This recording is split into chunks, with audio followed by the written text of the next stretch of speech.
grave do que isso era o poder, né, sobre o tributo. Ou seja, na verdade, a reforma tributária sempre houve uma grande disputa sobre o poder de autonomia dos entes sobre o tributo. E assim se ficou interditado o debate.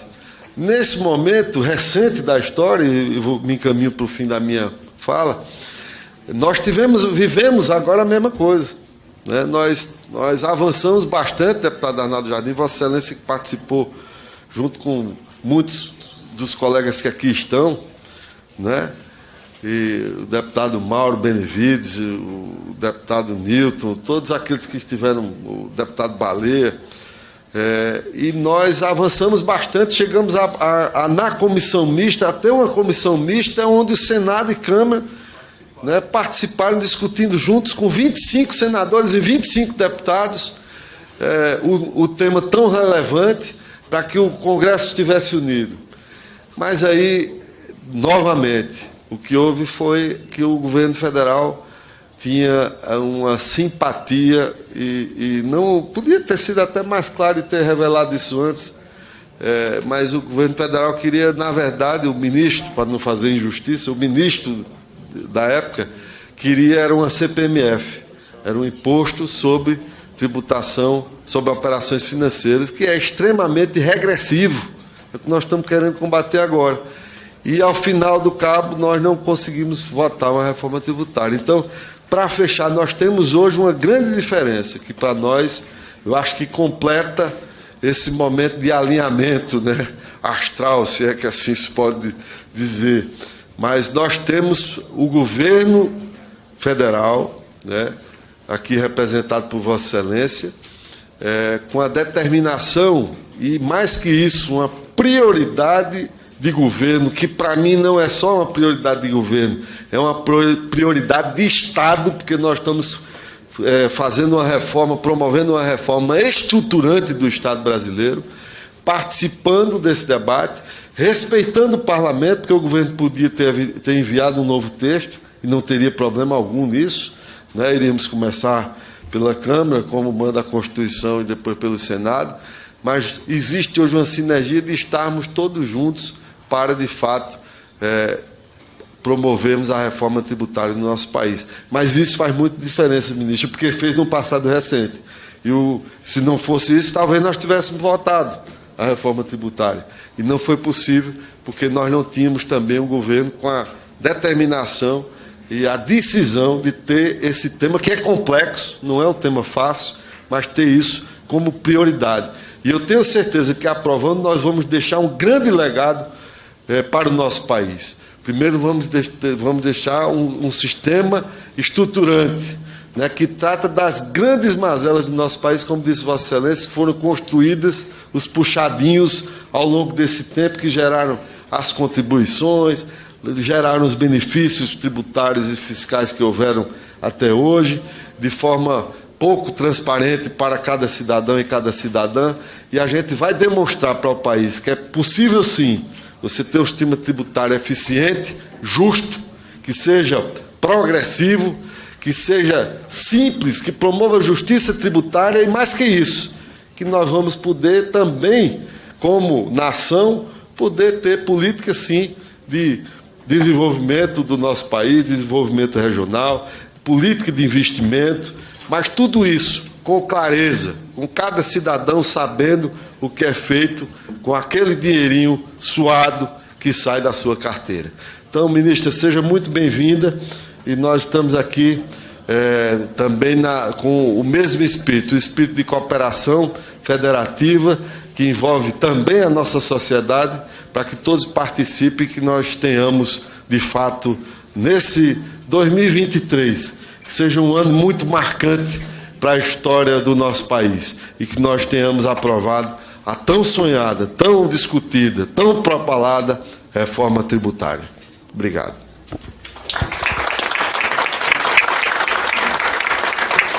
Obrigado, relator. Recebemos aqui também a presença da deputada Carol, seja bem-vinda, deputado Mineiro, também deputado Wenderson Pinto, Deputada Maria Arraes, obrigado pela presença. Os demais já foram registrados pela nossa querida ministra.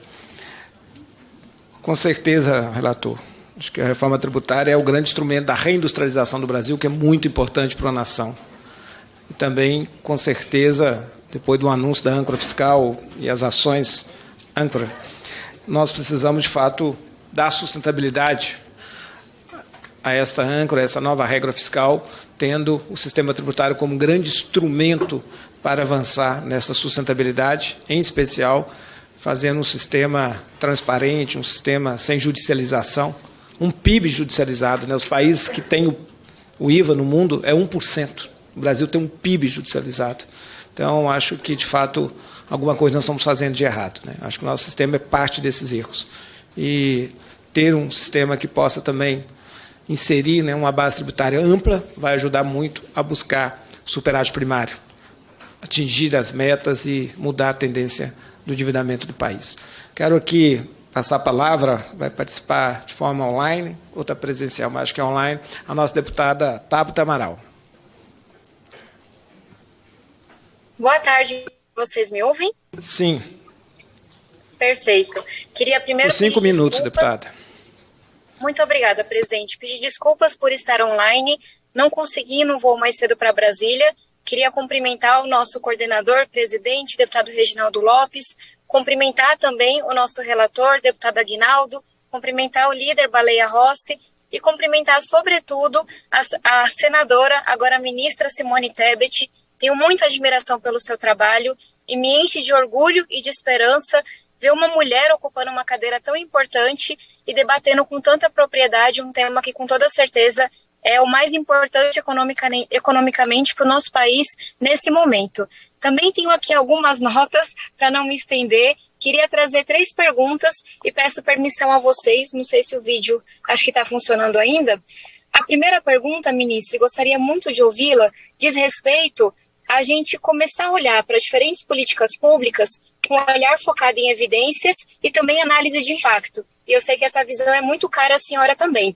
Então, quando a gente fala especificamente da reforma tributária, tem um tema que me angustia já há algum tempo, que é a falta de um monitoramento e também da avaliação da efetividade constante de benefícios fiscais. Esse é um tema que eu pretendo avançar dentro do nosso grupo de trabalho, mas gostaria muito de ouvi-la, inclusive por saber que o professor Sérgio Firpo está na audiência. Como que o Ministério enxerga a inclusão de regras específicas para que a gente possa monitorar, avaliar de forma constante benefícios fiscais e se essas tributações e outras tributações diferenciadas devem ser mantidas ou não. Então, essa é a minha primeira pergunta. A segunda pergunta, que também vai de encontro a um dos objetivos do Ministério, diz respeito à pauta climática, à pauta do meio ambiente. Eu espero que essa também seja uma contribuição minha dentro do grupo de trabalho, junto a outros parlamentares, e eu gostaria muito de ouvi-la. Como que o Ministério enxerga? Quais seriam as melhores maneiras, os melhores caminhos para que a gente possa incluir, de um lado, incentivos para empregos verdes, para produtos verdes, mas do outro também, igualmente importante, desestímulos para produtos que façam mal ao meio ambiente, que façam mal à nossa saúde. E aí, um terceiro tema, eu sei e venho enfatizando isso, que a gente está focado agora em uma missão que é extremamente necessária, que diz respeito à simplificação tributária, mas é muito importante que a gente não perca de vista em nenhum momento que uma reforma tributária ampla, que enfrente a justiça, o que passa por reduzir a carga de impostos, olhar mais para patrimônio, por exemplo, e também de uma reforma tributária que nos auxilie a rever esse pacto federativo, que coloca os recursos em Brasília, mas coloca a execução nos municípios. Apesar de já ter ouvido de alguns membros do governo que essas outras discussões ficariam para um segundo momento, eu gostaria muito de ouvi-la sobre a importância da gente, por mais que seja agora, no debate, na discussão, também poder avançar nesse empenho para que o nosso sistema tributário seja mais justo e deixe de onerar proporcionalmente muito mais os pobres como onera hoje. Muito obrigada. Um prazer estar aqui com vocês, ainda que à distância. Estou inteiramente à disposição para o que for necessário.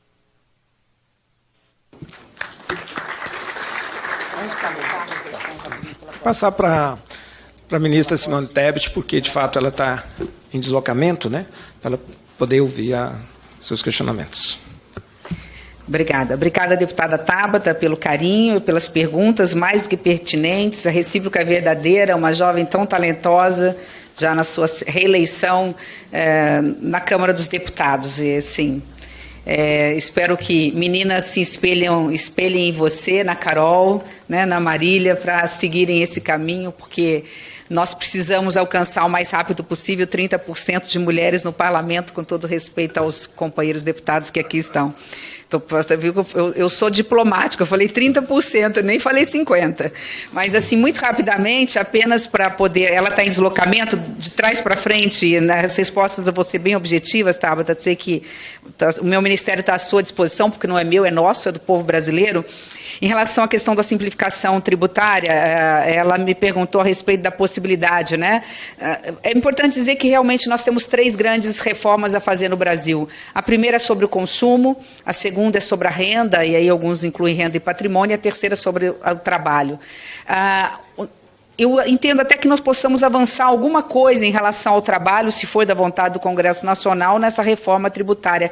Mas a reforma tributária sobre a renda e patrimônio, quem está faltando fazer o dever de casa somos nós, eu me incluo como antiga senadora, né? A Câmara já aprovou uma reforma que ainda possa não ser a ideal, a reforma sobre a renda, ela encontra-se hoje no Senado. Como é por lei complementar, deputada Tabata, ela é mais fácil de ser aprovada. Acho que não vejo, num primeiro momento, como possamos misturar a reforma tributária do consumo com a reforma tributária da renda do patrimônio, por uma razão. Já é difícil aprovar essa do jeito que está. Incluir patrimônio e renda nesta reforma talvez criaria aí um ruído maior do que os inúmeros obstáculos que vamos enfrentar. Mas concordo com Vossa Excelência de que nós temos que, depois da reforma tributária sobre o consumo, discutir efetivamente a reforma tributária sobre a renda. Está hoje no Senado Federal, nada impede que lá faça-se as alterações que tenham que ser feitas, depois volte para a Câmara dos Deputados e, obviamente, depois para a sanção do Presidente da República. Em relação aos benefícios, em relação aos incentivos para como equilibrar essa questão de que temos muitos benefícios fiscais que hoje consomem mais de 3% do PIB brasileiro, com a possibilidade de criar novos incentivos para que possamos garantir a questão da sustentabilidade, a questão do desenvolvimento socioambiental, a questão climática, né, que é o tributo verde, né, ou não tributar aqueles produtos que de alguma forma impactem positivamente na questão ambiental. Mas esse é um desafio que não acho difícil ser superado. Não digo que necessariamente dentro dessa reforma tributária, se é da vontade do parlamento, se assim o for, mas em relação àqueles bens chamados, aqueles produtos chamados do pecado, foi assim que um ex-ministro da Economia já mencionou, está, acho que nessa reforma, a questão do imposto seletivo, podemos sair por aí uma tributação maior, né, se for da vontade do Congresso Nacional, em relação, por exemplo, a cigarros, bebidas, enfim, né, a própria reforma tributária cria-se mecanismos. É uma discussão interessante e inteligente, a meu ver, pelo menos discutir alguma questão de benefícios no que se refere à economia verde, economia circular. Por fim, a deputada Tabata tocou numa menina dos olhos do nosso ministério. Pela primeira vez, o Ministério tem, o governo federal tem, uma secretaria específica para monitorar, não só em tempo real, mas anteriormente, a avaliação de políticas públicas no Brasil. O problema do Brasil não é só que o Brasil cobra muito e cobra mal, né? Ou seja, é mal distribuída a tributação no Brasil, onde os pobres pagam proporcionalmente mais impostos que o rico, porque nós tributamos demais no consumo e menos na renda. O problema também é que o governo gasta muito e gasta mal. Então, nós temos que nos aprender, é uma questão cultural, não é fácil, nós temos 4 anos para trabalhar isso, de que antes de aprovar uma nova medida, uma nova política pública, nós precisamos avaliá-la. Qual é o custo-benefício? Quanto ela custa? Mas ela é primordial, então ela tem que ser executada independente do valor. Mas quanto ela custa, ela não é tão importante, qual é o custo-benefício dela? Então isso é avaliação de políticas públicas, não para cortar necessariamente programas, mas para qualificar, melhorar, aperfeiçoar e, obviamente, eliminar aqueles que não estão de forma alguma dando certo e não são considerados prioritários. Então, nós temos um dos maiores especialistas, tenho a honra de dizer, nesse assunto, que aceitou ser nosso secretário, conhecido pela deputada Tabata, que está aqui, que é o economista Sérgio Firpo. Ele está ali na ponta, à minha direita, mas à disposição para qualquer coisa, inclusive para, se houver necessidade, dar todos os parâmetros e números, deputados, se houver, de alguma forma, se for da vontade da Câmara, apresentar dentro da reforma tributária algum texto, algum dispositivo que possa vincular qualquer tipo de iniciativa dentro dessa reforma a políticas públicas baseadas em evidências. Passar a palavra para o próximo orador, deputado Clodoaldo Magalhães, por 3 minutos.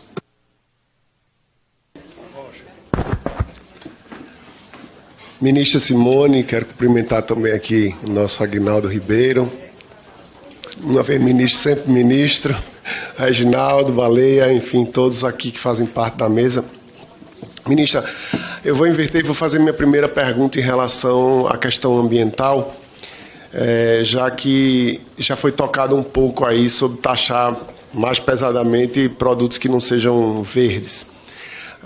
Para além disso, eu queria saber se tem como ser desenhado um fundo de desenvolvimento socioambiental específico já na reforma, já que vamos ter vários outros fundos de desenvolvimento regional para reindustrialização verde, ou seja, para transição energética.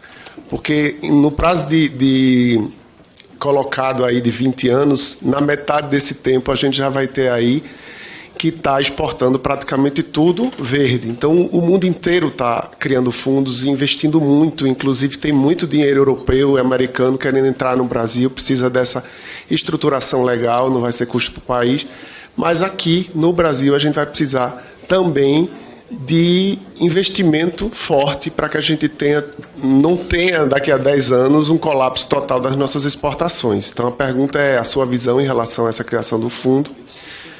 Em relação ao setor de serviços também, se a senhora acredita que a alíquota diferenciada ou desoneração da folha fosse medidas que vão contentar o setor de serviços, já que a equipe econômica mais do nosso ministro Haddad vem acreditando que todas essas dúvidas vão ser tiradas aí no bate-bola que está sendo feito pelo Grupo de Trabalho com os setores, mas a preocupação de serviços é que tem uma empregabilidade muito grande o setor de serviços. Então, além da carga tributária, que é preocupação, renúncia fiscal, a gente também se preocupa muito com a questão de emprego. E o setor de serviços tem uma empregabilidade muito grande. Então, a gente queria saber um pouco de sua visão em relação a isso. E em relação ao ICMS, na simplificação, os benefícios tributários que aqui já foi falado, se a sua visão é que também, já que as desonerações feitas no último governo em relação a ICMS sobre combustíveis, energia elétrica, telecomunicações, afetou diretamente os entes federados, especialmente estados e municípios, se com a simplificação a gente já teria equalizado isso suficientemente. Obrigado. Vamos, acho que por 3 blocos de deputados, né? Acho que dá mais dinâmica, pode ser? 3, então vamos lá. O próximo, deputado Nilton Cardoso.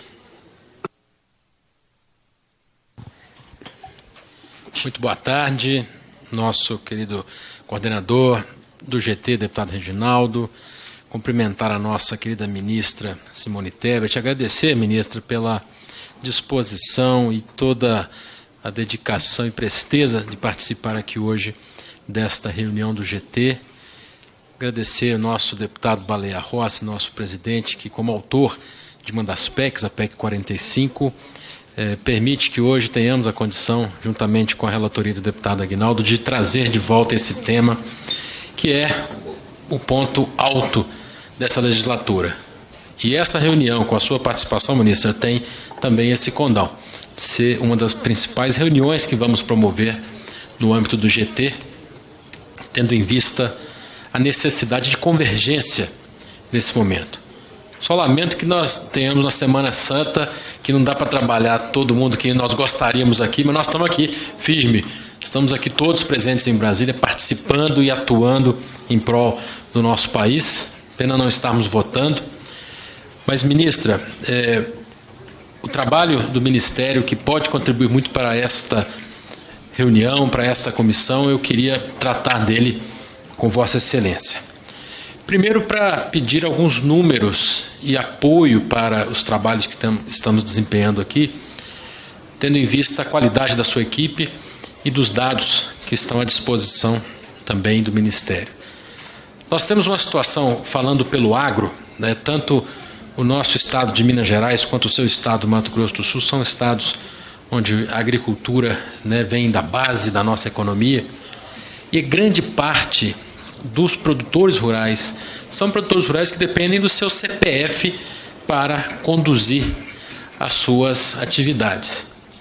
E um dos desafios que nós temos nessa reforma é que, mediante a implementação da plena não cumulatividade, o produtor rural, especialmente o pequeno, que opera no seu CPF, ele não tem uma empresa, não tem um CNPJ para faturar, para vender os seus produtos, o pequeno produtor vai ter dificuldade de aproveitar crédito, de construir com ele a solução de débito e crédito em cima da cadeia produtiva desonerada que nós queremos promover, especialmente para favorecer o agronegócio brasileiro.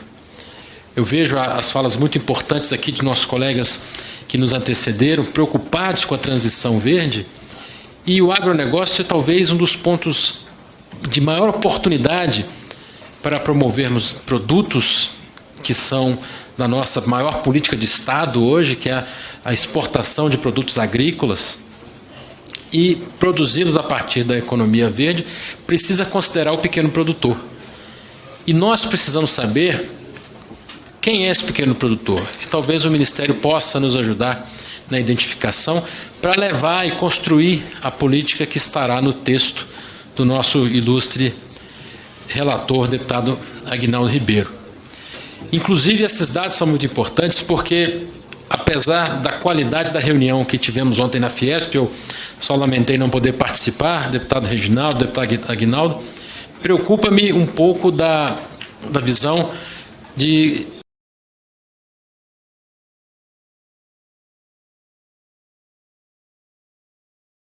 uma disputa entre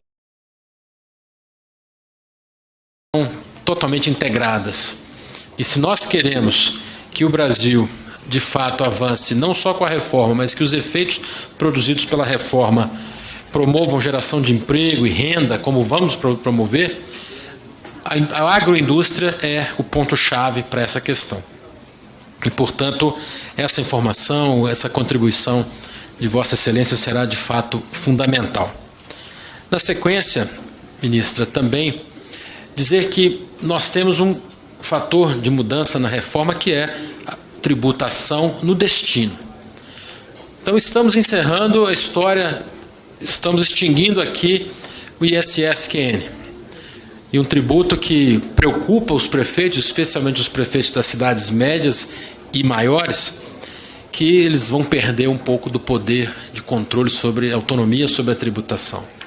Na verdade, lê do engano, porque com a construção do texto que estamos articulando nessa comissão, certamente iremos promover o IVA dual, onde o poder de gestão, o poder de tributação da parcela que é do município, que é do Estado, ficará plenamente preservada, né? Concorda, deputado Aguinaldo Ribeiro?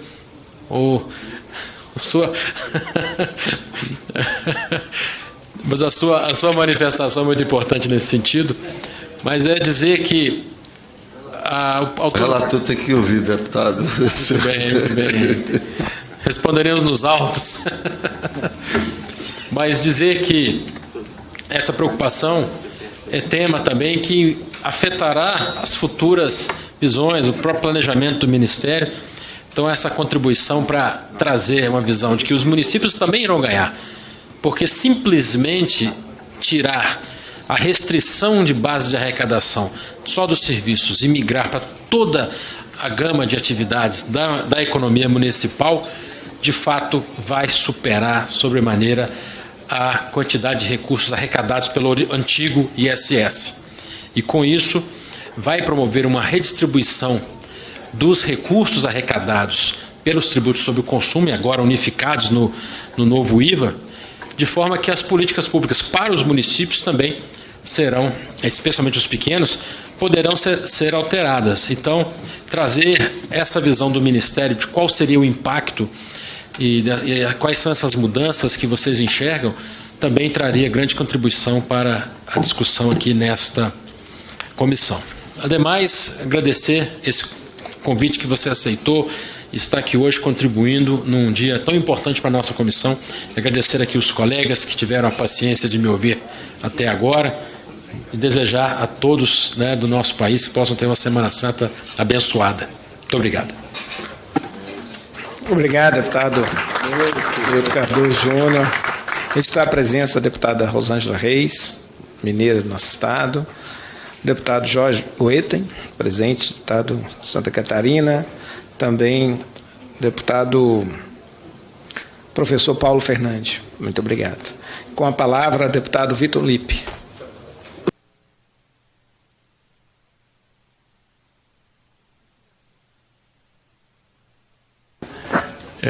Ministra Simone Tebet, é uma satisfação, uma alegria recebê-la aqui. Sabemos do seu preparo, da sua competência, do seu entusiasmo e do conhecimento que você tem dos problemas brasileiros.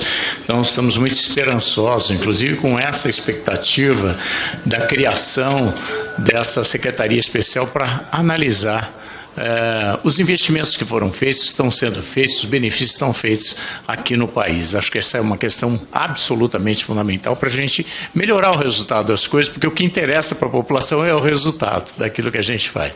Cumprimentar nosso deputado Reginaldo Lopes, está fazendo um belíssimo trabalho, percorrendo todo o Brasil, para que a gente possa construir essa compreensão da importância da reforma tributária do Brasil. Ao deputado Aguinaldo Ribeiro também, um histórico parlamentar comprometido com as reformas desse país e que também tem sido aí um grande batalhador aí para que a gente possa trazer o maior número possível, né, de apoiadores para a reforma que o Brasil tanto precisa. Aí, em nome também do deputado Baleia Rossi, cumprimentar todos os deputados aqui presentes e deputadas, dizer que o deputado Baleia Rossi é o autor dessa matéria, né, que é hoje um parâmetro muito importante para que a gente possa trazer o IVA para o Brasil. E eu queria trazer alguns números e depois terminar com uma pergunta. Primeiro, Baleia Rossi, nosso total compromisso com essa que é a prioridade número 1 do país para gerar empregos no Brasil, né? Infelizmente, acho que a plateia está aqui acompanhando os dados do Brasil. O Brasil é um dos países que tem mais vantagens comparativas no mundo. Todo mundo queria ser o Brasil. Não, o Brasil tem mais água, segundo em minério do mundo, em condições climáticas, não tem conflitos, né, com outros países. Enfim, a quinta maior população do mundo, o mercado fortíssimo, nós temos as condições climáticas, as condições de energia renovável, enfim, todo mundo queria ser o Brasil, mas, surpreendentemente, esse Brasil fantástico, com tantas oportunidades, é um dos países que menos cresce no mundo. Isso é muito triste. E o cenário de hoje é muito, vamos dizer assim, surpreendentemente negativo, porque nós temos uma das economias que menos cresce, nós estamos perdendo as nossas indústrias, que é um setor muito importante de geração da economia, né, de fomento à economia do país. 70% das famílias estão endividadas, né, e para se ter uma ideia do que aconteceu com a indústria, e aqui a gente sabe que se não fosse o agro, ministro, o Brasil estaria numa recessão profunda, graças a Deus que tem o agro. Mas o agro sozinho, que corresponde a 25% a 26% de impacto na economia, ele não consegue fazer o Brasil crescer. Ele está sustentando, a gente está andando de lado, né? Crescendo menos da metade do que os outros países do mundo, 3 vezes menos do que os BRICS, que são os nossos competidores, vamos dizer assim, que a gente deveria estar acompanhando no mundo, e a indústria passa por um drama muito grande. Os dados da indústria, nós perdemos nos últimos 10 anos 30 mil indústrias no Brasil. Nós tínhamos 330 mil indústrias em 2013, hoje em 2023 nós temos 300 mil. Então perdemos 10 mil indústrias, isso significa em empregos algo em torno de 1,4 milhão de empregos diretos, como cada emprego dentro da indústria, né, Baleia Rossi, tem 3 fora, nós estamos falando aí de mais de 4 milhões de empregos perdidos, empregos de qualidade, pessoas que tinham planos de saúde, que tinham um consumo importante, que tinham boas condições de trabalho, e isso está trazendo uma precarização do Brasil. A gente tem alguns dados que eu acho que o IPEA está aqui, talvez possa explicar isso melhor. Quando a gente vê o mapa, bom, nós só temos 8% de desempregados, não é bem isso. Se a gente fizer uma análise um pouco mais cuidadosa, nós estamos vendo o seguinte: dos 96 milhões de pessoas que estão trabalhando, só 36 milhões têm carteira assinada. As outras estão se virando para não ficar passando fome na rua, ou não depender só de Bolsa Família. Eles estão criando um MEI, estão fazendo alguma coisa, só que eles não sabem se vão receber alguma coisa esse mês, no mês que vem, no outro. Quer dizer, é uma insegurança muito grande. O Brasil não está conseguindo consumir, a gente só consegue vender commodities, como na época ainda colonial do Brasil, e nós estamos perdendo o bonde da história. E nós sabemos que o maior vilão disso, sem sombra de dúvida, é o sistema tributário brasileiro, que hoje é o 184 pior do mundo, segundo o Banco Mundial. Outros números estarrecedores. O Brasil tinha a 9ª indústria mais importante do mundo, caiu para a 10ª, 11ª, 12ª, 13ª, 14ª, 15ª agora. Por enquanto. Daqui a pouco, se a gente não fizer nada, se a gente não curar o Brasil desse mal, provavelmente nós vamos continuar caindo ainda mais. Outros dados estarrecedor. Há estimativas de que o custo dessa burocracia tributária no Brasil, que praticamente é o maior do mundo, já foi dito aqui, a senhora mesmo comentou os dados, comparar uma empresa que está na Europa ou que está em outro país aqui da América do Sul e aqui no Brasil, essa mesma indústria com o mesmo tamanho, que produz a mesma coisa, se ela precisa lá de 2 funcionários para pagar os impostos, no Brasil ela precisa ter de 10 a 20, dependendo do setor. Quer dizer, 5 a 10 vezes mais caro internamente, o que já foi o lucro da empresa. É comum aqui no Brasil ter mais gente na área burocrática do que na área de vendas, na área de produção, o que é um absurdo. Esse custo estimado é de 430 bilhões de reais por ano de dinheiro jogado no lixo por uma burocracia que nós criamos ao longo do tempo. O que é pior, para pagar, para ter o pior sistema tributário do mundo. Metade disso são os governos e metade é o custo das empresas brasileiras. Mas, para terminar a minha fala, a convicção absoluta é que nós precisamos ter aquilo que 89% dos países têm, que é o IVA. Precisamos adaptar, porque o Brasil é complexo e vem com essa série de disfunções e distorções, mas nós estamos nesse caminho. E eu queria falar sobre uma questão tão relevante quanto a questão tributária no Brasil, que é a questão do planejamento do país. Se a gente fizer uma análise do Brasil, uma das coisas que mais surpreende a gente é um país fantástico como esse, a 5ª maior população do mundo, o 5º maior país do mundo, e, em extensão, e a gente não tem a cultura do planejamento nesse país. E quando você não planeja, é muito comum, você não usa bem os seus recursos. Como nós não temos planejamento regional, inclusive, quanto já foi investido, Baleia Rossi, no desenvolvimento regional? Será que o impacto foi bom? Será que nós conseguimos reduzir as desigualdades regionais? Será que nós conseguimos promover os... E por essa falta total de planejamento no Brasil, o que acontece? A gente não organiza os sistemas produtivos locais, a gente não organiza a vocação que já existe, que seja do turismo, que seja, sei lá, alguma produção local ou atividades econômicas onde a potencialidade existe, mas nós não temos essa visão empreendedora do planejamento. Por conta disso, ministro, o que a gente faz? Quem não tem planejamento não tem projeto. Se não tem projeto, você usa o recurso em qualquer coisa. Muitas vezes é para fazer uma quadra, uma coisa, quando não é o que poderia ser utilizado. Inclusive as emendas parlamentares, como não tem projeto, a gente atende aos pedidos que existem. Mas isso está muito distante da gente ter um planejamento que possa mudar a vida desse país. Por isso, o setor que a senhora está, sem sombra de dúvida, é absolutamente estratégico, e não é só um planejamento do orçamento, mas é pensar o planejamento do Brasil. Nós estamos à disposição, temos algumas contribuições, acho que nós temos uma rede, uma das maiores redes do mundo, ministra, de universidades públicas. Se nós considerarmos os institutos federais, nós temos próximo de 1.400 campi universitários públicos em todas as regiões brasileiras. E esses locais podem ou poderiam funcionar como think tank, como centros de pensamento local, para organizar os sistemas produtivos, para melhorar a produtividade, a eficiência, para organizar os setores, né, de acordo com a vocação, com o desenvolvimento sustentável local. Então, temos muitas oportunidades, mas precisamos de mais planejamento e precisamos da tributária já. Obrigado pela oportunidade e quero ter muito sucesso a essa avaliação do que é utilizado no Brasil, porque só assim a gente pode ter mais eficiência e melhores resultados ao povo brasileiro. Obrigado. Obrigado, deputado Vitor Lippe. Quero registrar a presença também de forma online do deputado Luiz Felipe, também do deputado Adail Filho.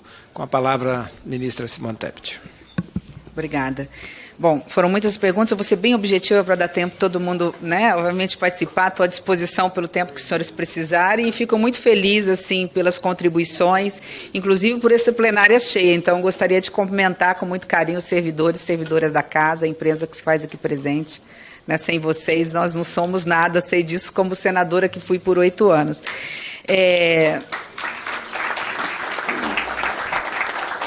Eu vou começar com uma provocação, né, até para mostrar o quanto é desafiador o meu papel, né, num país que não tem hábito de planejar.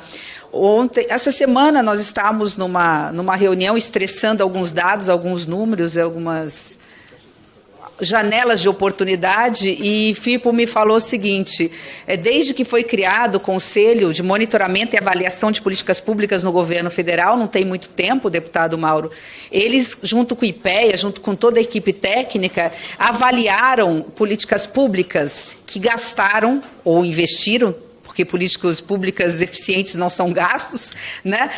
Algo em torno de R$1 trilhão.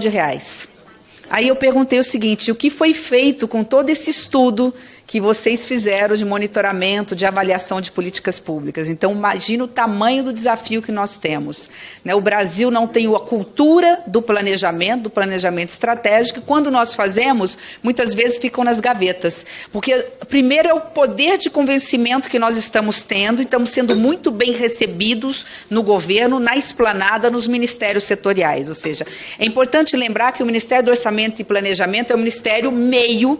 Na realidade, ele fala assim: ai, que grande ministério e poderoso ministério. Ao contrário, nós somos meio para servir para que os ministérios fins na área da saúde, da educação, Ministério da Justiça e todos os demais ministérios possam desempenhar bem o seu papel. É nossa função na área do planejamento, né, ter essa, eu não diria que é árdua missão, mas nobre missão de apenas ser uma controladora de voo.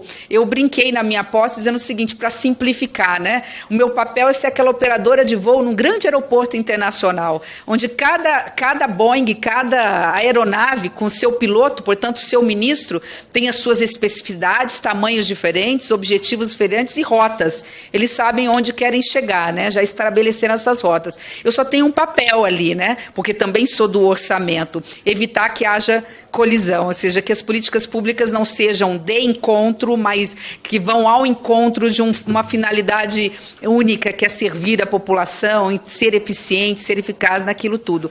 Então é um pouco isso, eu sou uma operadora de voo para dizer o seguinte: olha, está todo mundo para esse lado, essa área está descoberta, essa pista está vazia, precisa alguém descer nela, e a outra, se for as duas ali, nós estamos sendo ineficientes. Cuidado, pé no freio, não é assim que se diz na hora de pilotar uma aeronave. grave, mas estabelecer também parâmetros para esse querosene não ser queimado antes da hora, ou não ser queimado, utilizado muito em determinado foco e menos em outro. Então, não é uma tarefa fácil, mas eu poderia, já linkando com a fala do Nilton, do deputado Nilton, lembrar que este ano é ano do PPA.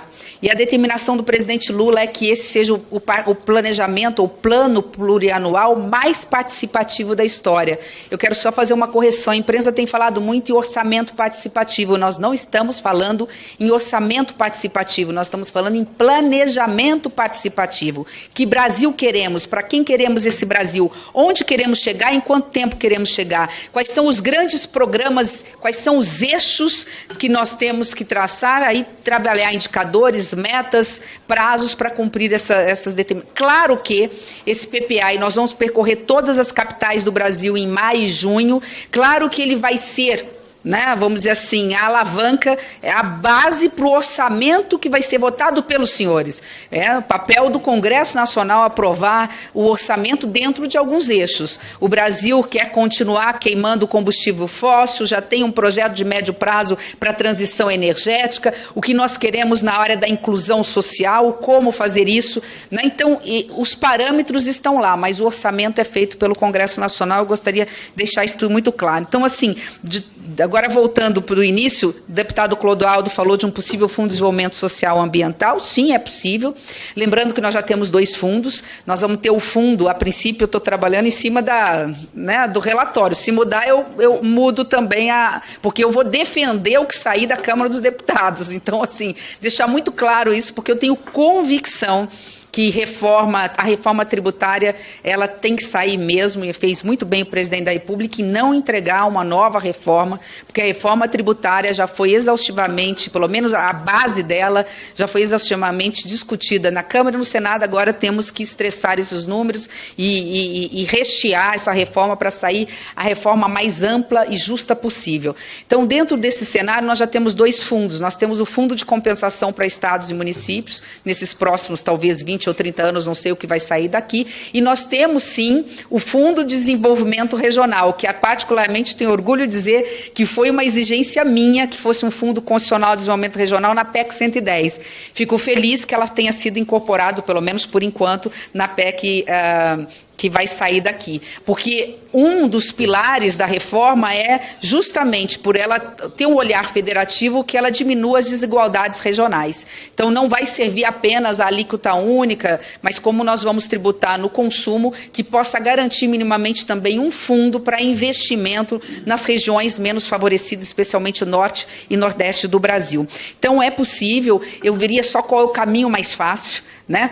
Faria um projeto separado, onde exigiria de certas empresas estatais, a própria Petrobras, uma participação nesse Fundo de Desenvolvimento Socioambiental, ou dentro da tributária. Mas, de novo, depende da discricionariedade e a vontade do órgão colegiado, que é a Câmara dos Deputados. Em relação aos setores, sim. Nós sabemos que o setor de serviços é aquele que está mais preocupado com a reforma tributária, então há que se discutir daqueles setores, especialmente os mais relevantes, como educação, saúde.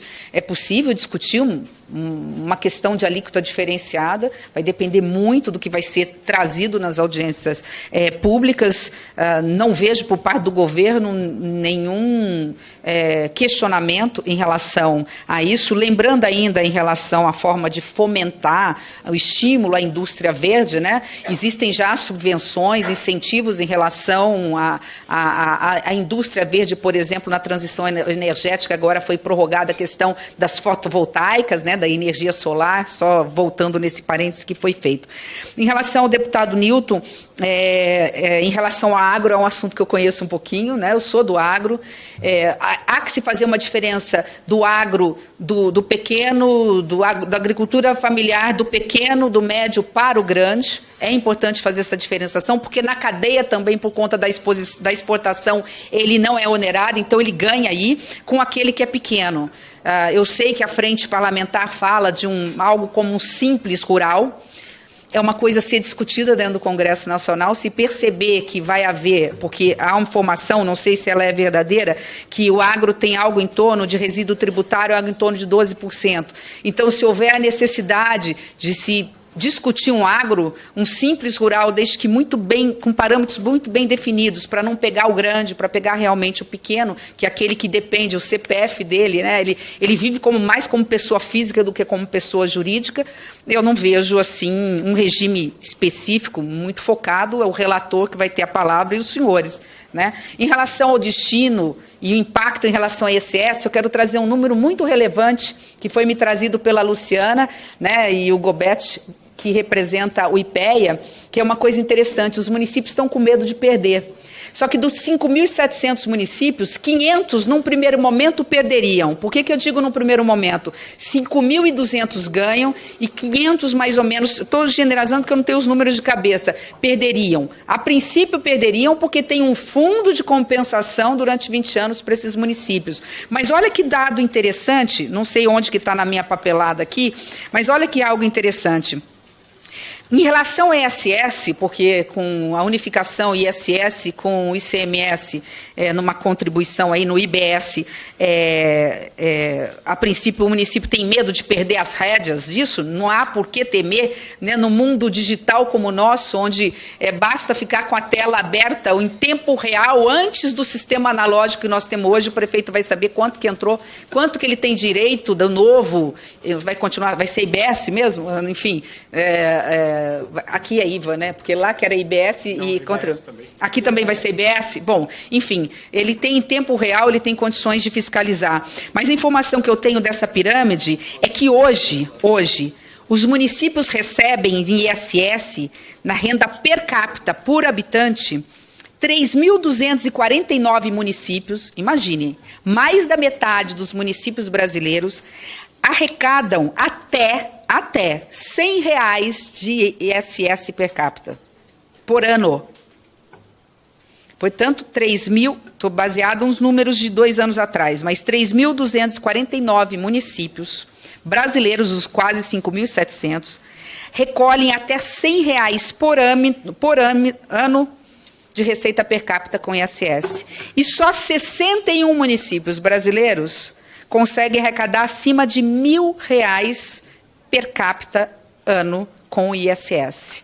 Se eu estou falando de 5.000 municípios que vão ganhar, nós vamos cuidar dos outros quase 600, 5.000 e poucos vão ganhar, com esse fundo. E depois dos 20 anos, com o crescimento natural que a reforma tributária vai trazer para o PIB, porque também há uma estimativa, há estudos feitos não pelo IPEA, mas por um centro de fiscal de cidadania, nós temos uma probabilidade conservadora de só com a tributária, fora o crescimento do país, de crescer algo em torno de 20% em 15 anos. São números, claro, que precisam ser estressados, confirmados, verificados. Mas não entendo como, eu entendo que é legítima a preocupação dos municípios, deputado Nilton, eles vêm até mim também, mas eu tive na Confederação Nacional dos Municípios dizendo, não há por que temer, uma vez que nós teremos um fundo de compensação e a maioria absoluta dos municípios vão ganhar com ISS. Em relação a números, eu acho que tinha mais um número para passar, mas eu não vou aqui ocupar demais os microfones sob pena dos demais não poderem, enfim, perguntar, mas acho que ficou alguma coisa rápida para trás em relação à colocação do deputado Vitor ao Plano Nacional de Desenvolvimento Regional. Eu acompanho essa questão também há muito tempo. Eu dava aula nas faculdades de Direito do meu Estado, Direito Público, comecei muito cedo na sala de aula, mas eu dei 12 anos aula, porque eu vou falando tempo, as pessoas vão falando que eu tenho quase 60 anos, mas eu ainda não cheguei lá. Eu comecei a dar aula com 22 anos nas faculdades e eu acompanhei durante 12 anos essa questão. Meu pai já era parlamentar e eu discutia muito essa questão, no quadro da questão do Centro-Oeste. Como é que um Brasil de dimensões continentais, tendo um deputado como Mauro Benevides, né, que é lá do Nordeste, não conseguiu aprovar, como a senadora Simone também não conseguiu vindo do Centro-Oeste, um plano nacional de desenvolvimento regional para o Brasil? Não dá para entender, nem que fossem as linhas mestras para que a partir daí, né, os ministérios e nós pudéssemos evoluir com legislações específicas. Mas nós precisamos, ao lado da reforma tributária, tirar do papel.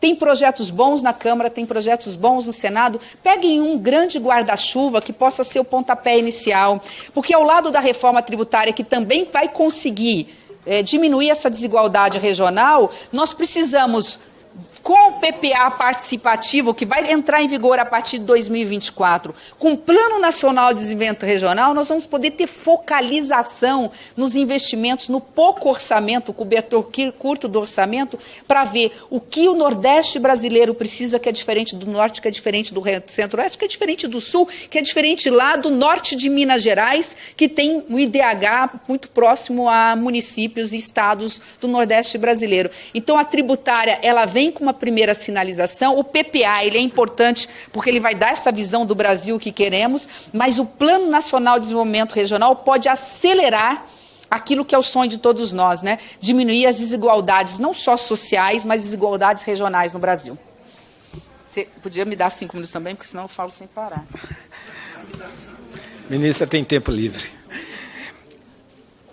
Próximo orador, deputado Mauro Benevides. Senhor coordenador, meu caro deputado Reginaldo Lopes e meu caro relator, deputado Aguinaldo, que tem conduzido assim de maneira tão eficiente, né, essa proposta que todos nós aqui estamos tentando construir para o país, né, fazer essa ressalva importante.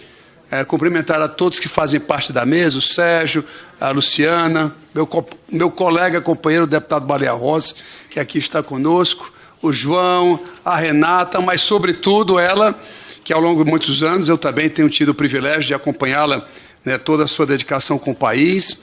E não é só porque é mulher, não, como o pessoal fala, é porque conhece a matéria, quer contribuir com o país. Eu queria fazer essa diferenciação também em relação ao preparo que, ao longo dos anos, a ministra Simone Tebet vem amealhando, né, com todo o tirocínio, como diz o Mauro Benevides pai. Mas vamos lá. Nós estamos aqui numa proposta de reforma tributária. Todo mundo é a favor da reforma tributária, desde ser nos outros. Ninguém quer reforma tributária no seu setor. É um negócio assim impressionante. Olha, vamos simplificar, é um custo muito caro, como é que pode? O contencioso tributário é muito elevado para os outros. Quando chega para trocar qualquer alteração, não, peraí, vamos ver aqui uma questão diferente, vamos preservar. Eu achava que a guerra fiscal era uma coisa assim restrita ao Norte, Nordeste e Centro-Oeste, mas tenho recebido no meu gabinete inúmeras indústrias de São Paulo extremamente preocupados porque essa reforma, o IVA, ele vai acabar com todos os incentivos fiscais brasileiros. Então, dentro desse contexto, minha pergunta para a ministra é saber como é que a senhora vê isso, como é que o Ministério vê isso, porque isso vai gerar, com certeza... Para o Brasil tem 4% do PIB de desoneração tributária, falando de 420 bilhões de reais. Mesmo que eu não tire os 80 do Super Simples, os 50 da Zona Franca de Manaus, são 130, sobram 300 e tantos bilhões. O governo vai ter coragem de fazer essa modificação e tudo mais? Nós não seremos, deputado Baleia, lá no fim do processo, receber aqui alguma pressão? Então, minha primeira ponderação é saber exatamente o que pensar sobre o fim dos incentivos fiscais. Até ouvi a ministra dizer que, como prefeita, trouxe a maior indústria em função dos incentivos que foram gerados. Então, minha primeira ponderação é saber a avaliação do que a ministra pensa em relação a essa questão.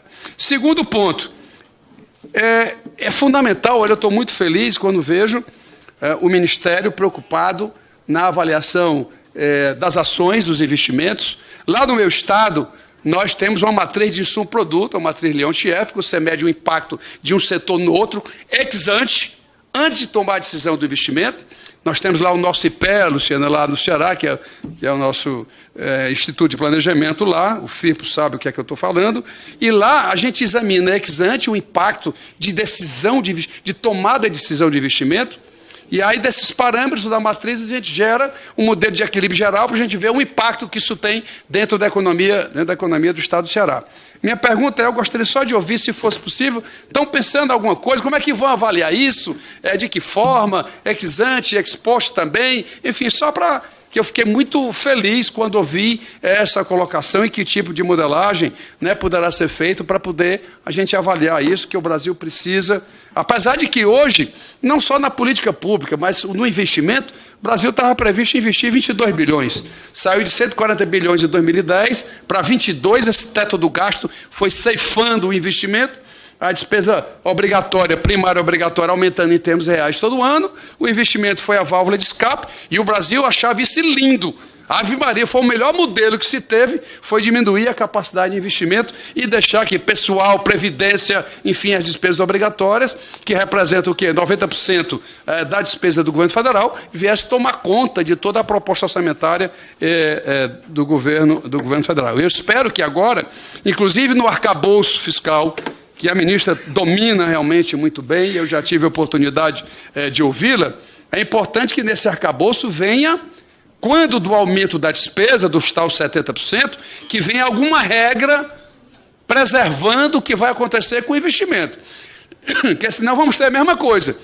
Vamos crescer, podemos crescer até 70%, limitado a 70%, mas se isso for todo direcionado para a despesa obrigatória, vai ser o mesmo erro que estaremos cometendo quando fizermos o teto do gasto, e eu espero que isso, portanto, possa estar bem dentro do nosso raciocínio. O quarto ponto, já estou terminando, o mais difícil da reforma, ministra, é sobre, antigamente, o nosso relator Aguinaldo adorava o negócio de crédito financeiro, que está lá o crédito financeiro, que é muito difícil, ele hoje reconhece isso, como é que eu estou comprando, como é um imposto não cumulativo, como é que eu estou comprando de uma empresa anterior, vou me creditar dele, eu não sei se o cara pagou ou não pagou aquele imposto. Então, isso hoje, eu acho que esse grupo aí, desses 12, agora vamos passar para 15, presidente, é isso? 13, pronto, tá bom, 13 deputados, e a gente vai avançar nesse processo, vai ter só o crédito mesmo, o fisco, que vai lá e tente cobrar esse imposto e tudo mais. Eu acho que esse todo mundo se apavora com isso, não só a indústria, que vai ter redução de carga pela não cumulatividade, pelo crédito nas cadeias anteriores, mas eu acho que todo mundo se preocupa para saber como é que isso vai ser feito, eu estou só jogando aqui. Penúltimo ponto, patrimônio, sim, nós estamos defendendo. Já sabemos que o governo federal quer deixar a alteração da renda para o segundo semestre, mas, me corrija o nosso grande coordenador, o deputado Reginaldo Lopes, nós estamos convencendo ao API e ao próprio ministro Haddad que, pelo menos, o princípio constitucional do IPVA, embarca avião e tal, a alteração da legislação do próprio TCMD, que hoje é a resolução do Senado. Não é nem o Congresso Nacional que define isso. Isso é somente uma resolução do Senado. Enfim, criar alguns parâmetros. Deixa que a lei complementar fala sobre base de cálculo, a alíquota que vai incidir e assim por diante. Mas nós estamos lutando aqui para que a ministra possa sair daqui também com esse avanço em relação a essa questão. E, por último, o FDR. O FDR significa Fundo de Desenvolvimento Regional, meu caro amigo deputado Aguinaldo, que nós vamos compensar os estados pela desoneração em parte, né, o incentivo fiscal ele é parte, desses valores que estão lá entregues a determinadas empresas. 70% da indústria brasileira é sul e sudeste. Se ela vem para o norte, nordeste, centro-oeste, você tem que ter uma compensação para a igualdade de custo. O insumo vem do sul, vem para o nordeste, tem o custo de logística, de frete. Então, para você dar igualdade de condições, você acaba fazendo esse incentivo fiscal que se convencionou chamar de guerra fiscal. Pergunta é, o FDR vai existir, e aí tem dois conceitos, se vai para a infraestrutura ou se vai para entregar para os estados, para entregar para as empresas. A pergunta é, que não quer calar, os 2% que estão se pensando para formar esse fundo, ele vai sair do bolo do IVA, que vai ser do IBS, né, que quando era velho Added Tax, aqui no Brasil era IVA, viu, Lipe? O brasileiro adora o inglês, né? Agora criaram lá fora o Goods and Service Tax. Aqui já mudou. É Imposto sobre Bens e Serviços, é IBS. Então o brasileiro ele vai se adequando aí do inglês para o português na medida que foi colocado. Então a pergunta é, qual é a visão da ministra se devemos tirar do bolo 2% ou 2,5% para poder fazer do bolo do IVA, do nível de receita dos estados. Tirar do bolo significa diminuir receita, ou calibrar mais 0,8, calibrar mais 0,9, né, na alíquota de referência, para permitir que o FDR efetivamente aconteça. Muito obrigado e muito feliz pela presença da senhora aqui conosco. Obrigado, deputado Mauro Benevides. Deputado Wenderson Pinto. Uma boa tarde a todos, presidente, nosso coordenador. deputado Reginaldo. Não faço parte do grupo de trabalho, mas gosto de estar participando porque isso implica na vida de todos nós e também não perder a oportunidade de poder ouvir uma bela palestra, uma boa apresentação da nossa querida ministra Simone Tebet. Quero lhe fazer um convite para voltar ao meu estado do Pará, lá em Santarém. A senhora teve a honra de conhecer, junto com o nosso presidente Baleia, ao Terra do Chão, que foi eleita uma das 10 praias de água doce mais lindas do mundo. E com certeza absoluta, todo mundo está convidado. Mais linda do mundo, né? Lá, o Pará não é fácil, não. Mas assim, apenas para contribuir, até porque eu me sinto muito bem representado pelos colegas que compõem esse grupo de trabalho, mas para que a gente possa fazer uma ligação, e obviamente que eu penso que a reforma tributária, por muito tempo falada, eu fui vereador 4 vezes na minha cidade de Santarém, sempre ouvi falar em reforma tributária.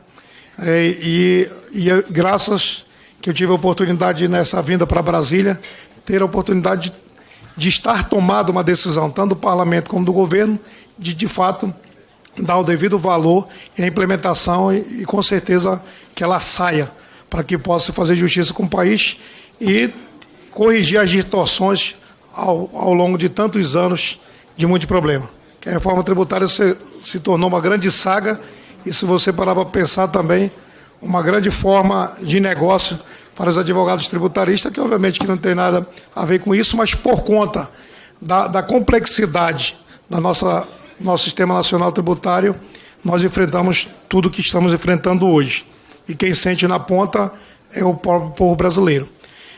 Penso eu, ministra, que é importante a gente ressaltar, que é de conhecimento de todos, que a gente precisa fazer uma reforma que busque a justiça, que seja simplificada, que possa, sobretudo, garantir aí um incremento na economia voltado para a geração de emprego e renda, e que as pessoas possam vir para a formalidade.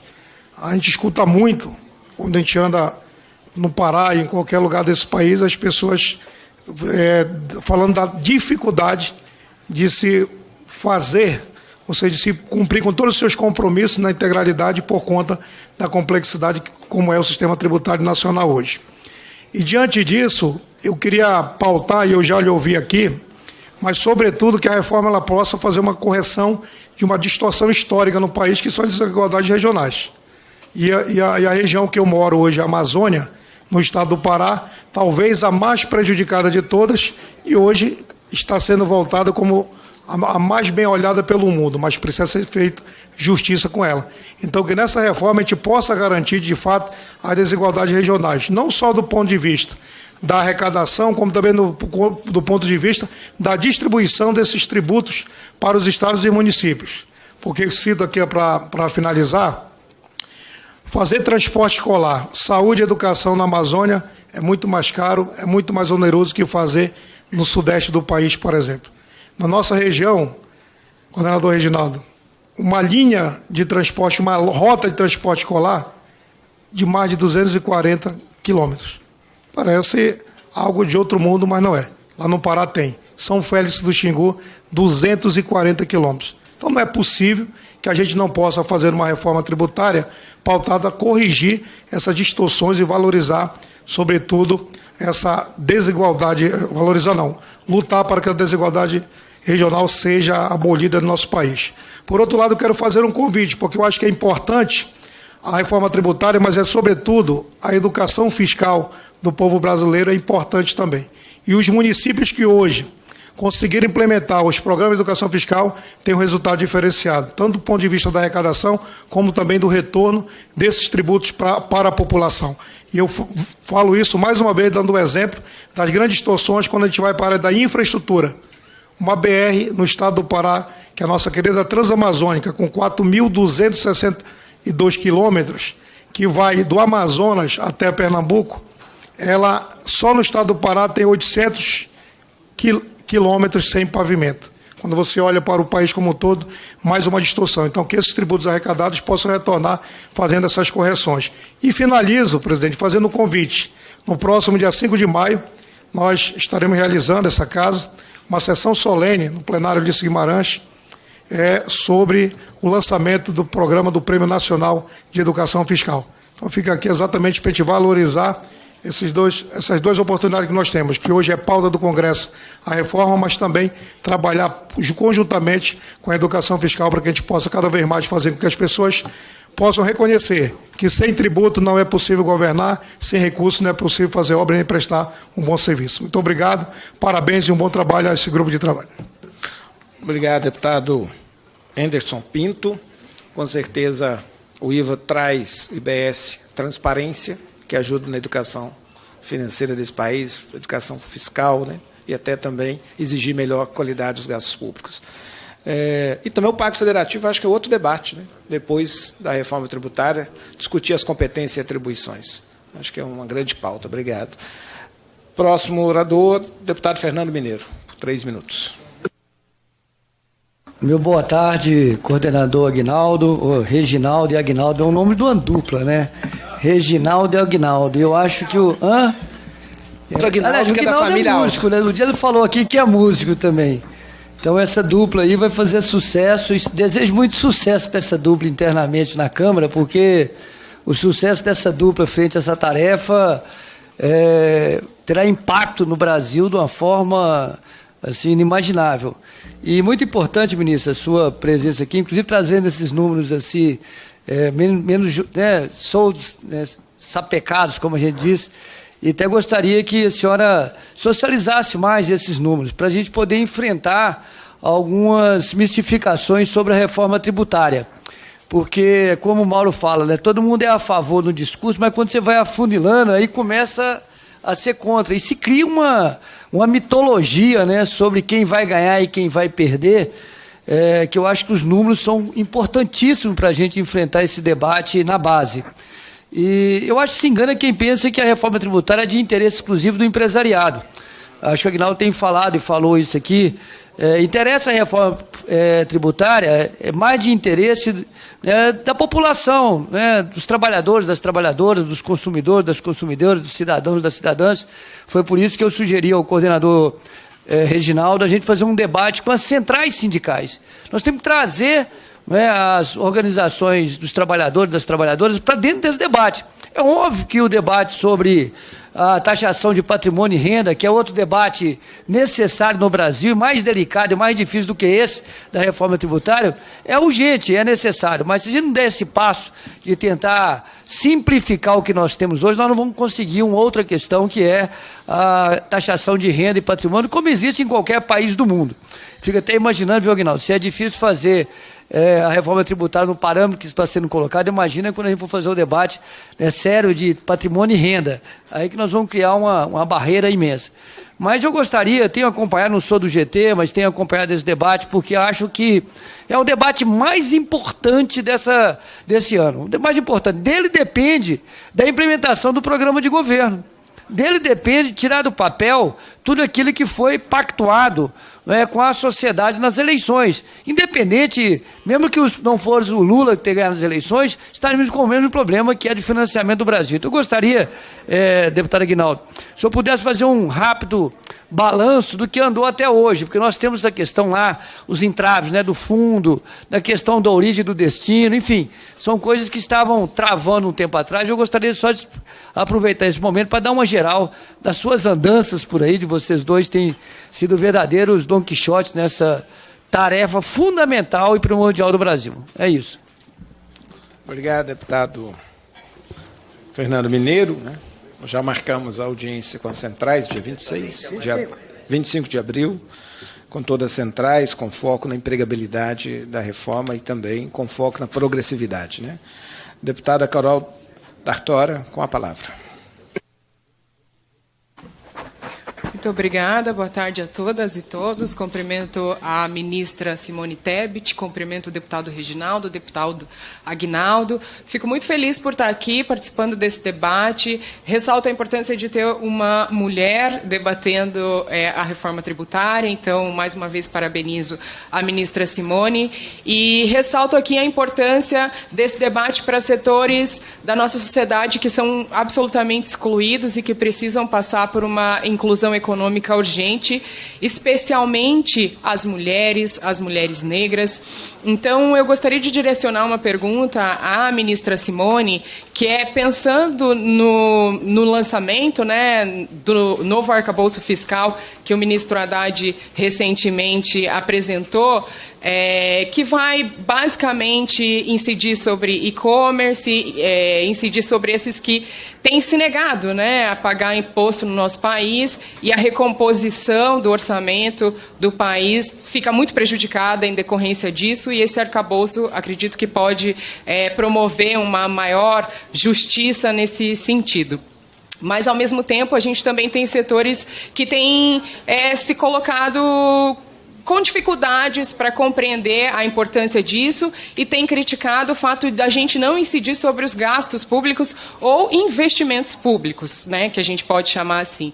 E, em resposta a outro deputado, a ministra comentou que a gente pode ter, por exemplo, incentivos fiscais em áreas estratégicas para o nosso país, como educação, saúde, as questões de trabalho. Então, a gente poderia ter incentivos fiscais a empresas que contratassem mulheres. A gente ainda sofre com esse absurdo, né, que é a exclusão econômica das mulheres e a dificuldade que elas têm, mulheres em situação de violência, poderia ter isenções nesse sentido, isenções para empresas que se coloquem para combater a desigualdade de raça, né, esse racismo estrutural que a gente tem também, que é um problema urgente a ser combatido e que passa por toda essa discussão.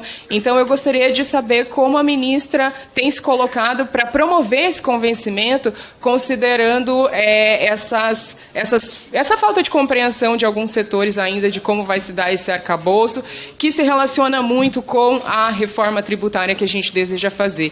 E também gostaria de trazer aqui, sei que é um tema difícil e que talvez fique só para o segundo semestre, mas pensar a renda, que é algo urgente. Não é mais possível que a gente tenha mulheres, especialmente mulheres negras, que são impactadas por causa do imposto em sua renda, mulheres que são recebedoras de pensão alimentícia, trabalhadoras domésticas. Então, para que a gente tenha justiça fiscal, é urgente também que a gente possa pensar a questão de renda e como, proporcionalmente, quem ganha menos no nosso país é mais impactado por essa distorção que existe ainda na nossa questão tributária. Então, gostaria só de fazer esses questionamentos, agradeço e me coloco à disposição também para participar desses debates. Muito obrigada.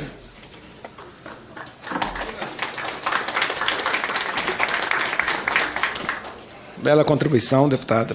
Acho que mesmo no sistema indireto nós podemos fazer o cashback e quem ganhar mais paga mais, quem ganhar menos paga menos, né? Inclusive, a ampla maioria das mulheres tem o menor poder econômico, infelizmente, e os negros, né? Acho que cabe aí um debate que quem vai decidir em lei complementar é o parlamento, né? Eu sou extremamente favorável ao cashback e a devolução dos impostos para os mais pobres. Inclusive até um cashback rosa, né? Porque, infelizmente, produtos das mulheres geralmente são até mais caros. Com a palavra o deputado Paulo Fernando. Senhor coordenador, senhor relator, apesar de não fazer parte do grupo de trabalho, fiz questão de participar da audiência pública em relação a essa importante PEC que altera o sistema tributário nacional. Eu queria indagar a senhora ministra qual será a contribuição do Estado brasileiro do ponto de vista da economia de gastos. O que se tem discutido é a manutenção da carga tributária nos moldes atuais, com algumas mudanças, mas isso não me parece ser uma realidade. E mesmo que fosse, não é interesse de alguns setores produtivos manter esse nível de alta tributação em relação ao PIB. Estudos de setores empresariais apontam que haverá um crescimento da carga tributária. Então, meu questionamento à senhora ministra é qual será a contribuição efetiva do governo federal na redução de gastos?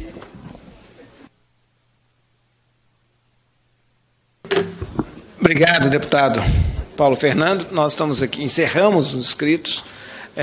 Passar a palavra para a ministra, que estendeu sua presença aqui na comissão por mais 30 minutos.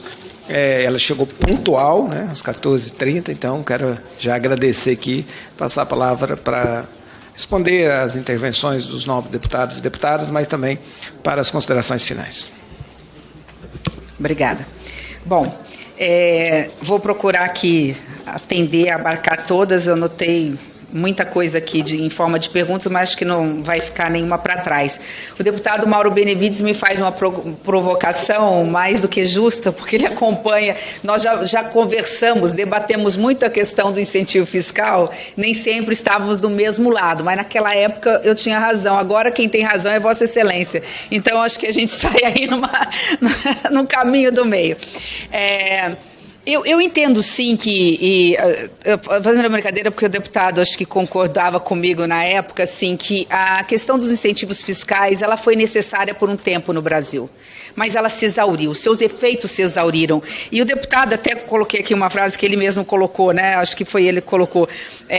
Na realidade, ele percebeu que não só os estados produtores e não consumidores, portanto, dos rincões mais distantes dos centros consumidores, os municípios e estados levavam as indústrias através de incentivos fiscais, como essa guerra fiscal ela se tornou nacional, a ponto de estados consumidores e, portanto, ricos, para não perder indústrias, também criaram seus próprios benefícios. Ele colocou muito bem essa questão. Então, virou não um ganha-perde, né? Mas virou um perde-perde. Todo mundo perde, os entes federados perdem receita e, com isso, quem paga o preço é a sociedade brasileira, que não tem os seus serviços públicos de qualidade, porque o cobertor do orçamento federal é curto.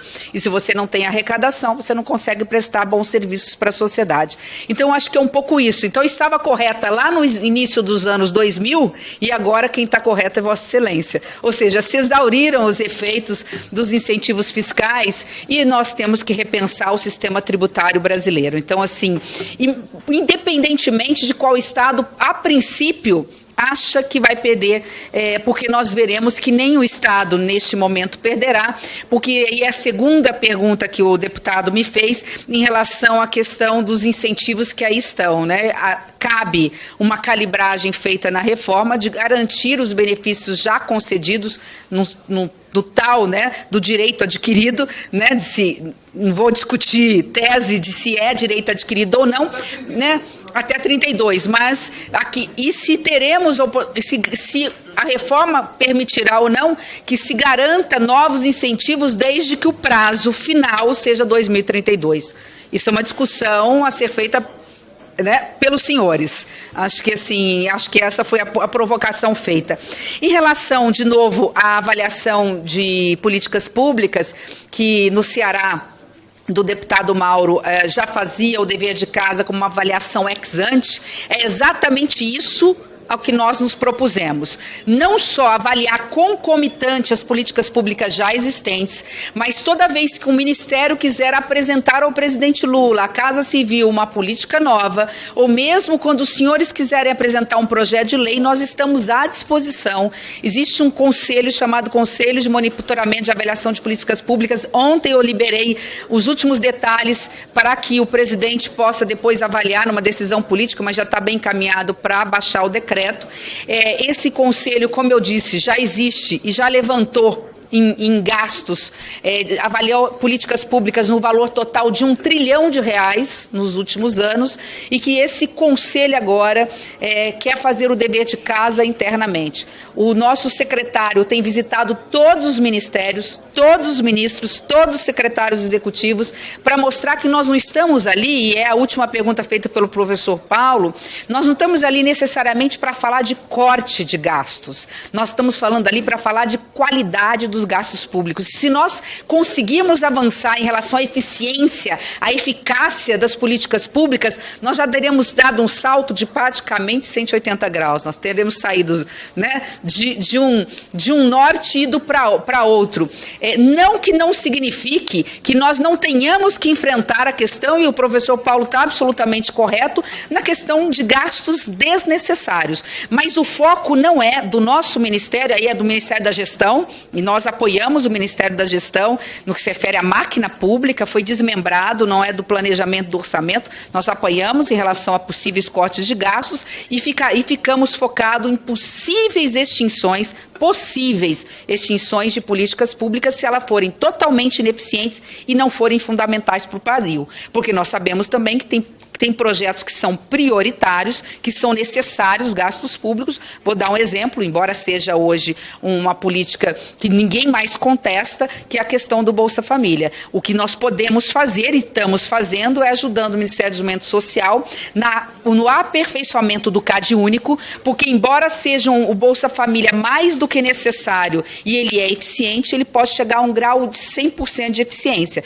porque nós sabemos que, fruto de uma série de situações no período da pandemia, o Bolsa Família ele perdeu a focalização, o CAD único não foi observado e nós temos mais ou menos 7 milhões de pessoas que estão sendo beneficiadas, que a princípio não têm direito e, portanto, vão sair. Estou dando um exemplo claro, né, como o projeto Minha Casa Minha Vida. Agora voltou o faixa 1, nada é tão bom que não possa ser ainda melhorado, não no objetivo de cortar gastos, mas ter a qualidade desse gasto público, porque quando nós falamos de moradia popular, isso não tem preço. Quando nós estamos falando de abarcar uma família, uma mulher, como diz Carol, preta, do Nordeste, cheia de filhos, isso não tem preço. Nós temos que colocá-las sobre o guarda-chuva da proteção do Estado brasileiro. Então, assim, esse é o objetivo da política dessa secretaria.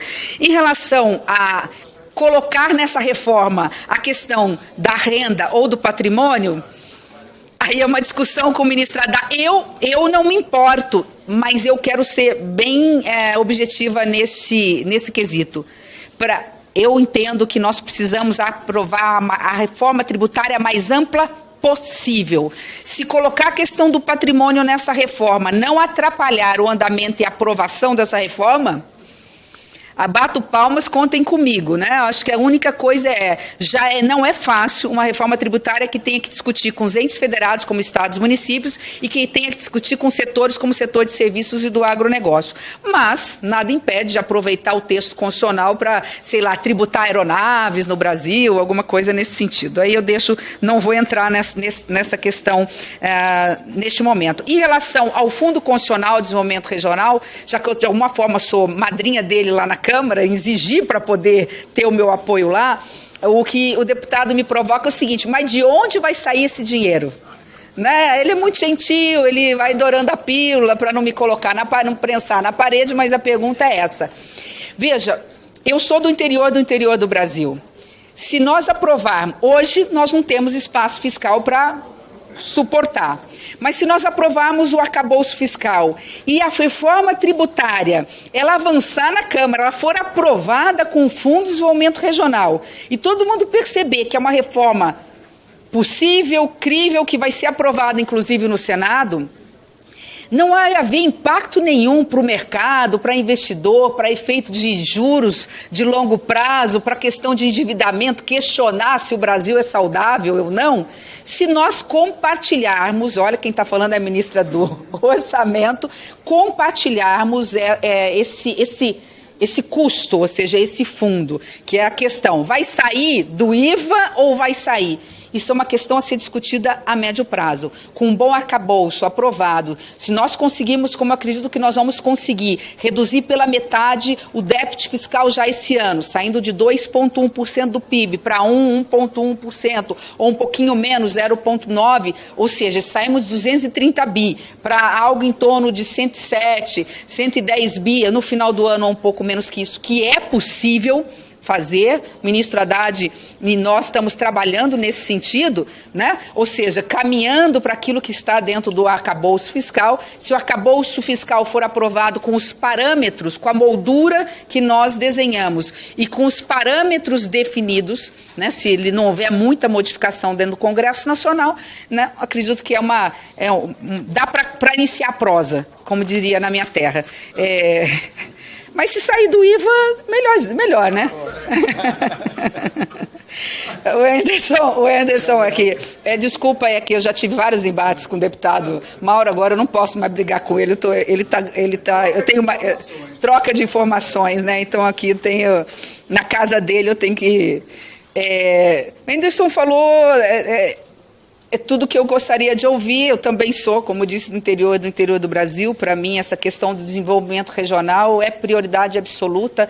Aqui na linha da Carol, né, quando a gente fala qual é a cara mais pobre do Brasil, é sempre de uma mulher, é verdade. Negra, é verdade. Ou preta, a depender, né, alguns não gostam de usar um termo ou outro, mas eu acho que, a cara mais pobre do Brasil é de uma mulher preta e do Nordeste brasileiro. Quando a gente fala do Nordeste, é também do Norte, né? É do Pará, é da Amazônia legal, nos estados amazônicos. Então tem alguma coisa de muito errado aí. Tem uma coisa no viés de gênero, tem uma coisa no viés racial e alguma coisa errada no viés regional. Ou seja, o Brasil ele é equivocadamente injusto e desigual de todas as formas. Por isso que a gente não pode só ficar falando em desigualdade social. Tem que olhar por esses recortes. Gostei muito da sugestão da Carol, quando ela falou, vamos trazer de alguma forma esse debate para ver de que forma nós podemos trazer no escopo da reforma alguma coisa que nem que depois, por lei complementar, ela possa vir em forma, aí sim, de outros tipos de incentivos ou subvenções para empresas que empreguem mulheres pretas, para empresas que aumentem, por exemplo, a cota daqueles trabalhadores que já têm mais de 55, 60 anos de idade, enfim, trazer alguma sinalização para que, através desse guarda-chuva da reforma, nós possamos, por lei, e, portanto, de acordo com a vontade do Congresso Nacional, estabelecer políticas diferenciadas. Tem todo o meu apoio. O PPA está vindo aí, é muito importante também para esse recorte. Carol falou da inclusão, eu poderia falar um monte de coisa, mas eu vou deixar para a próxima vez que você fizer essa audiência pública, eu faço questão de poder participar, para poder, ou pelo menos meus secretários, especialmente a secretária Leani, que é a secretária nacional de planejamento, porque a gente tem muita coisa relacionada a isso. O deputado Reginaldo já falou do cashback, ele vai em cheio, dar uma devolução direta para o bolso da mulher, né? A mulher tem o cartão do Bolsa Família, eu acho que também é uma forma aí de estar criando uma política diferenciada. Deputado Paulo, como eu disse, falou da questão dos gastos, eu comentei, né? O Ministério da Gestão, obviamente, que está verificando isso. É só preciso entender um pouco o que pensa este governo de uma reforma administrativa, que é um pouco diferente da visão do governo passado. E não vamos esquecer da inovação, né? A inovação está aí justamente para diminuir custos. Então, quando a gente fala de usar a tecnologia para diminuir custos da máquina pública, é algo que nós estamos muito atrasados. Desde o prontuário único, né, da telemedicina, tudo isso impacta positivamente no que se refere à economia de gastos e redução de gastos. Quando a gente fala da reforma tributária, ela tem um outro viés, mas o governo está fazendo o seu dever de casa também. Depois do deputado Paulo e da deputada Carol, Marcos, faltou mais alguém? Anderson, fechou com o professor Paulo? Foi isso? Eu acho que foi isso. Bom, eu estava aqui muito mais para ouvir do que para falar, porque, na realidade, como eu disse, a reforma tributária é apenas o esqueleto, né? Eu acho que não vai poder ser alterado, que são os dois eixos, tributar no destino, né, e diminuir aí a tributo do consumo do povo brasileiro com a unificação de tributos no Brasil. Eu acho que essa é a única base que teria talvez 100% de acordo, de unanimidade dentro do Congresso Nacional. O resto, essa pintura, a moldura está aí, né? De que forma nós vamos pintar essa tela depende das senhoras e dos senhores. Eu estou aqui para colaborar. Foi uma provocação mais do que legítima, não sei se foi da Carol. Desculpa, eu deixei o deputado Fernando e não respondi a ele. Eu sabia que estava faltando alguém aqui, onde ele me pediu, antes de mais nada, que estava na página aqui do verso, eu acho, né? Dá para entender o garrancho, não, né? Do Fernando, ele me pediu os números. O IPEA está à disposição, o IBGE está sobre nosso guarda-chuva do Ministério, está à disposição. Nós temos os grandes números, nós não temos os números ainda destrinchados, porque depende do texto do relatório do deputado Aguinaldo. Então, a hora que os senhores quiserem, assim que tiver o relatório preliminar, né, dentro daquilo que puder ser público, pode passar para nós. Nós precisamos, às vezes, de 5 dias para estressar esses números, para poder rodar esses números, para podermos, de repente, mais uma apresentação.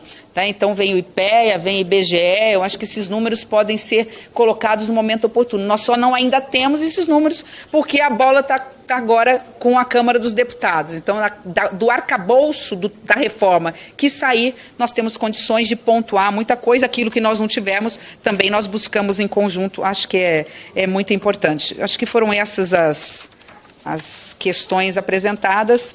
Espero poder ter contribuído de alguma forma. Muito obrigada pela generosidade das palavras de todos, pelo carinho com que fui recebida, né?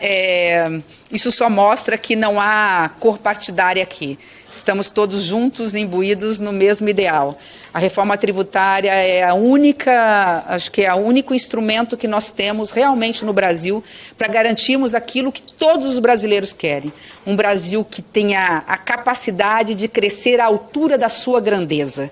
É muito comum nós falarmos das nossas deficiências, das nossas demandas, e não esquecemos, como foi colocado pelo deputado Vitor, da nossa grandeza. Né? Um país que tem os maiores rios e maior bacias de água doce do mundo, onde se plantando tudo dá, onde nós temos uma massa de trabalhadores, né, que ainda estamos dentro daquele crescimento demográfico, que temos condições de oferecer aos brasileiros, de uma forma geral, né, produção, não pode continuar crescendo, ou não crescendo, para melhor dizer, porque 0,5%, 0,8%, 1% no Brasil da grandeza, no país da grandeza como o Brasil, não é crescimento. É vergonhoso. É sinal que nós não estamos fazendo o dever de casa. Quando digo nós, somos todos nós, com muita humildade, sem querer aqui atingir quem quer que seja, né? Porque todos os governos que passaram tentaram aprovar a reforma tributária,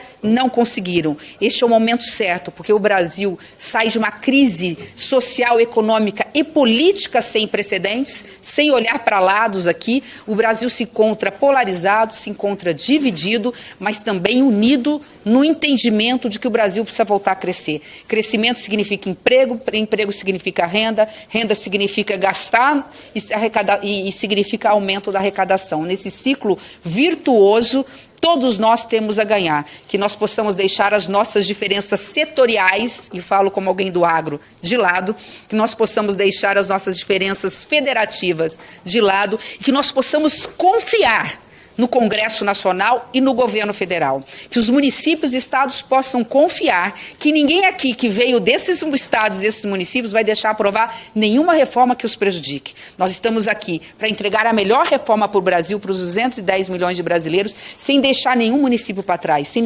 deixar nenhum estado para trás. Para isso, nós teremos uma transição equilibrada. Da parte do governo, contem comigo no planejamento, no orçamento, como eu espero também que o governo possa contar nos projetos prioritários. É que eu faço um apelo para que olhem com carinho o arcabouço fiscal que nós estamos desenhando, que chegará, acho que até terça-feira da semana que vem, aqui na Câmara dos Deputados. Muito obrigada.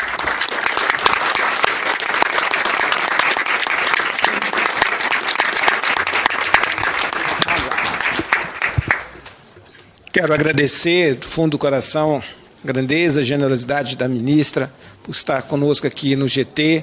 Belas contribuições, reflexões, e pode contar com esta casa. Estaremos juntos no debate também da nova âncora fiscal. Olha como que é a questão de rede social, né? O deputado Baleia falou assim, primeiro que não foi bem isso que eu disse, mas não vou dizer a fonte, porque eu sei que não foi feito sem nenhuma outra.